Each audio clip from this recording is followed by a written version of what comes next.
Hi, I'm Joe Theismann, world champion quarterback and entrepreneur. And today it is my pleasure to sit with Richard Berrier. And Richard, your story is so socially important to so many people. First of all, tell everybody how you got started with Text Me Later, which is an unbelievable app. And I think everybody has to pay attention to this. So listen closely, because this can change your life and people you love's lives. How did you get started with this? I literally was training to do my first half marathon and realized I needed to watch out for the drivers because they weren't watching out for me. They weren't looking for pedestrians. Right. And I just stood on the side of the road, watched everybody's behaviors, and realized that most of the people were using their phone while they drove, and some of them were texting. So as an entrepreneur, it's like see a need, fill a need. I figured I have to solve this problem. Because even though it's against the law and the police are enforcing it, they can't be everywhere, and they have bigger problems than just people texting. Although it obviously is a much bigger problem than a lot of people realize. Yeah. And just decided to work on that problem to solve this social issue of people dying from using their phone while they drive. How long did it take you to develop the app that you have now? And the app is up and running. It's functional. It's an Android. It's an Android now. So how long did it take you to develop it? And what did you go through? What was the process that you had to go through? Because you said you're self-funded. Yeah. And without having money coming in from someplace else, and you'd gotten laid off from a job. Right. Now all of a sudden, you don't have money coming in, you don't have a job, you've got this great idea, and now how do you put it together? Wow, that's a great question. It was at least 3 years in development and I had to go through a lot of personal development as well, because I'm a much different person that you see here now than if you had met me even 3 or 4 years ago. Really? Yeah. In what way? I think more determined, more focused. I just know myself better, and I'm again more focused, more determined to solve this problem, or just procrastination was a big thing for me. And as it is for a lot of people. I'm sure a lot of people that are logging on here are saying, boy, has he touched a chord with me. Yeah, and I had to get past that problem. I still procrastinate some. I think we all do, one way or the other. But I've changed a lot. And at first I tried to build it myself because I have a programming background, but I got some great advice from a mastermind I was in, and they said, have somebody else build it for you. So I know the expertise, I know what they should be able to do, so I hired that function out, and we've been 3 years in development. It's been a long road, because every time they come out with a different version of the operating system, apps change. You have to update. I have to update them. Right. And the good news, the technology has changed now to where they're putting better GPS chips in the phone. They're putting bigger batteries in the phone. So the app actually works substantially better than it did before. So if people wanted to talk to you about this app, first of all, what does it do? How does it affect, you notice people texting and on their phone. How does it make life safer for those that are on the road or walking or running or on bikes or anything else? Sure, because, like you pointed out, it's not just the drivers, it's people are on bicycles, right? Or walking. I mean, I've seen lots of stories about little kids getting hit, and because of somebody else texting and driving. Sure. But the way it works, I like to say my app saves lives by preventing people from using their phone while they drive. And it's out for adults and for teenagers as well. The techie part of it was so simple, I almost didn't believe how simple it was to solve this issue.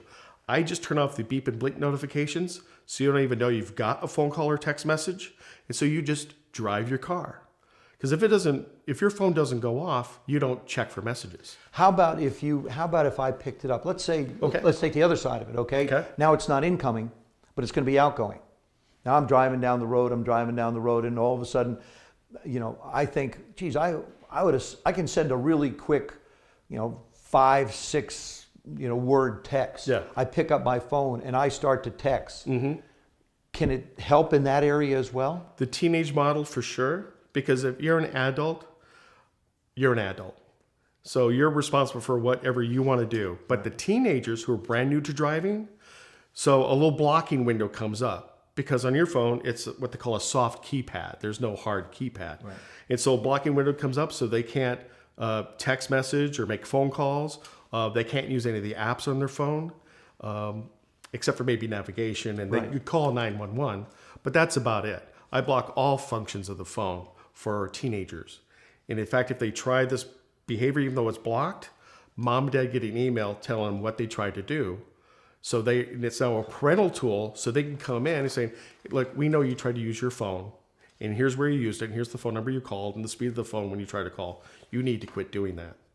I can't believe parents out there wouldn't want to get their hands on this as quickly as possible for their young teenagers that are just learning to drive. And up to what age do you say when you talk about teenagers? You know, in different states, it's like you get your driver's permit as long as somebody's in the car with you at 15, and then 16 you get another license someplace. 17. I was 17 when I got mine. Okay. Never passed parallel parking. Still a lousy parallel parker, I got to be honest with you. So, but I make a conscientious effort, and I will admit that I sometimes will look down away.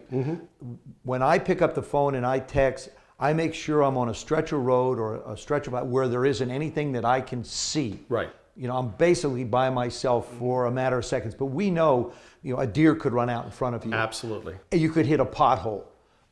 Someone could, you know, something from somewhere could startle you. Sure. And all of a sudden you have a bigger problem. What you're really trying to do is prevent problems before they start. Exactly. I'm trying to change your behavior. I'm creating a pattern interrupt so you get out of the habit of using your phone. Now, have you found that people are willing to go along with you, or do you find pushback of saying, well, now, you know, that's my freedom. It's my right to be able to free speech or do that. Well, especially, you know, I get that from adults. But if you're a teenager, my target market are teenagers that are brand new to driving, who are 15 and a half, 16 or 17. Because driving is a skill that has to be developed. Sure. And the pushback from the kids is like, well, you know, I should be able to drive and do this and that. No, you're really still a child. You're learning this skill. And the parents need this tool to help, you know, be the parent to the kids while they learn how to drive. It's interesting. I know when teaching my kids how to drive when they were younger, before they ever put a seatbelt on, I want to make sure the radio works. You have to make sure the radio's tuned to that station that you want to listen to. Yep.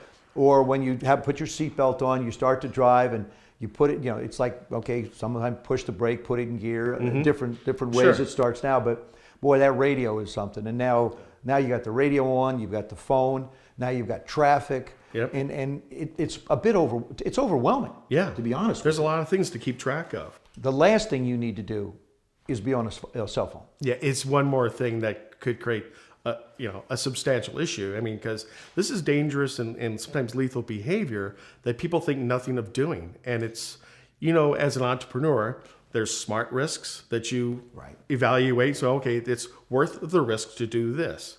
I don't know anything that's worth the risk of using your phone while you drive, because the repercussions are massive. I mean, you're talking, you know, not only just, you know, somebody dying, but the people you have to live with that for the rest of your life. And what if the person survived the accident?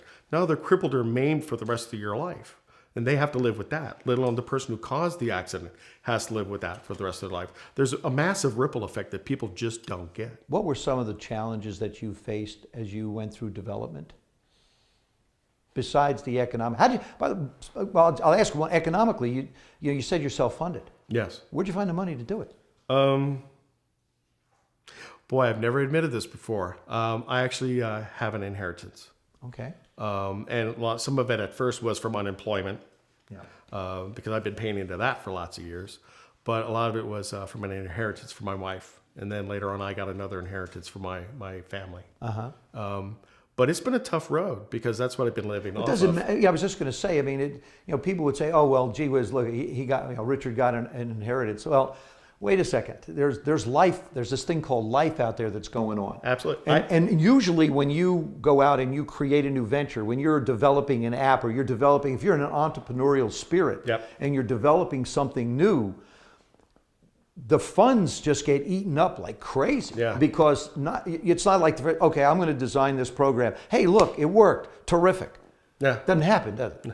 No. Then all the sales and marketing starts to kick in. That's right. You know, and everything else. I think it was my big why. I really wanted my company to have some sort of social relevance. And saving lives, I don't think it get any higher socially relevant than that. And that turned out to be my big why. It's like, it brings great value. What's great about it is you'll never know the accident that did not happen by having my app on your phone. You won't know.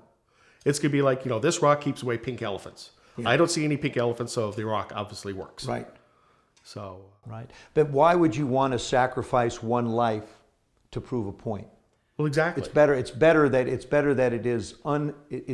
does not happen. Yeah. It's unseen. Yeah. Because of something that you have done to create a better life and a better opportunity for everybody. Yes. Because when you're 15, 16, 17 years old, not that you don't deserve a light at the age of 50 and 60, but you've got everything ahead of you. Yeah.